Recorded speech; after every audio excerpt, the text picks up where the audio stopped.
All right, let's talk about something I think pretty much everyone has struggled with. How do you present yourself professionally? You've probably felt that tension, that central question of personal branding. Do you play it safe, or do you put your real self out there? Today, we're going to break down this huge battle between etiquette and authenticity. Yeah, it really all boils down to this, doesn't it? Are you trying to build a brand that's a polished, respected professional, or are you aiming for a passionate, maybe even a little messy, authentic personality? Look, there's no single right answer here, but the path you choose, it's going to define your entire strategy. Okay, let's get right into the thick of it. First up, we're going to look at the two core philosophies for building your public image. So think of these as two completely different mindsets. On one hand, you've got the etiquette-first approach. This is your classic long game. It's all about building trust and avoiding risk by prioritizing respect and stability. But then, the authenticity-first approach just flips that whole idea on its head. It argues that you need boldness and transparency to really stand out and build a truly loyal following. First up, let's make the case for etiquette. You can almost think of this philosophy as your brand's insurance policy. It's a really strategic way to protect everything you've worked so hard to build. This quote really gets to the absolute heart of the etiquette argument. Your number one job is to protect your reputation. So from this point of view, controversy, it's not some opportunity. It's a massive threat that can just shatter the trust you've spent years building.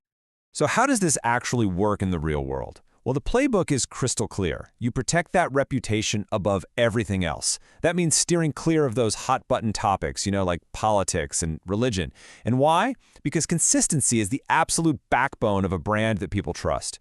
Now, the goal isn't to be silent. It's about being strategic. You can still talk about positive values like kindness and inclusion. You just do it without wading into those political minefields. It's all about long-term stability.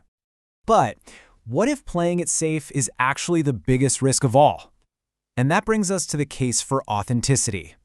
This side argues that today, being real is way more powerful than being perfect. And here it is, the direct challenge to the school of etiquette. Audiences today are incredibly savvy.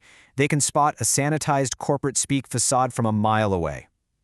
This philosophy argues that a true connection doesn't come from a perfectly polished brand, but from seeing the real, actual person behind it all. So the playbook for authenticity is, you guessed it, a whole lot bolder. It's about sharing your true self, even if you know it's going to polarize people. In this world, controversy isn't a risk to be avoided, it's a tool you use to generate attention. The goal isn't to make everybody happy, it's to build a smaller, more passionate tribe of superfans. Because, let's be honest, in a sea of safe, boring voices, sometimes speaking your truth is the only way you're going to get heard. Okay, so we've seen the two playbooks. Now let's really put them in the ring together. Let's look at where these two philosophies truly collide on the biggest issues out there: reputation, risk, and of course, reward. First up, controversy. The etiquette camp sees it as like a destructive fire that just burns trust to the ground. It's dangerous. But the authenticity camp, they see it as rocket fuel. It's a powerful and maybe even necessary tool to get noticed in this crazy attention economy we live in, where just being seen is a huge win. Next, how do they think about the audience? This is a total clash between breadth and depth. The etiquette approach, it wants to go wide. It's aiming for broad appeal, trying to be respected by as many people as possible, by not alienating anyone. The authenticity approach is completely different. It's not trying to please the whole world. Nope. It's focused on finding the right people and building a deep, almost unshakable connection with them. So, what about being consistent? For the etiquette camp, this is totally non-negotiable. It is the absolute foundation of a trustworthy, long-term brand.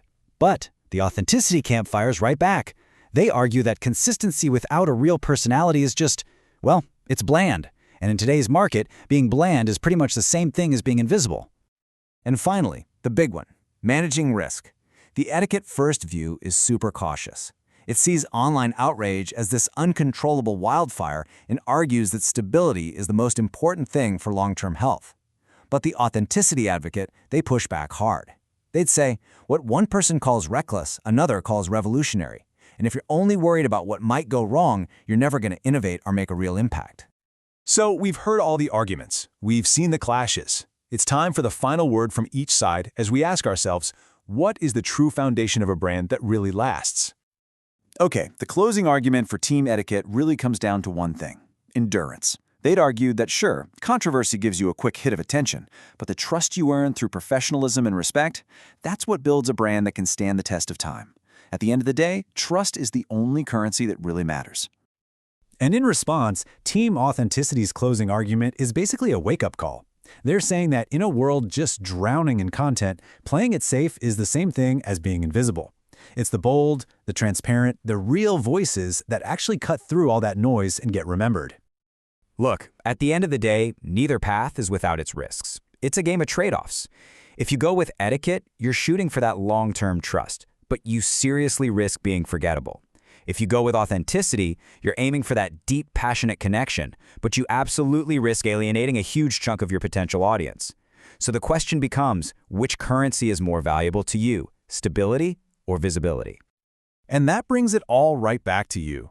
There's no single right answer here. There's no magic formula. The only question that really matters is, what is your path? Are you going to build your brand on that unshakable foundation of stability and trust? Or are you going to bet on the magnetic power of unapologetic transparency? The choice is yours.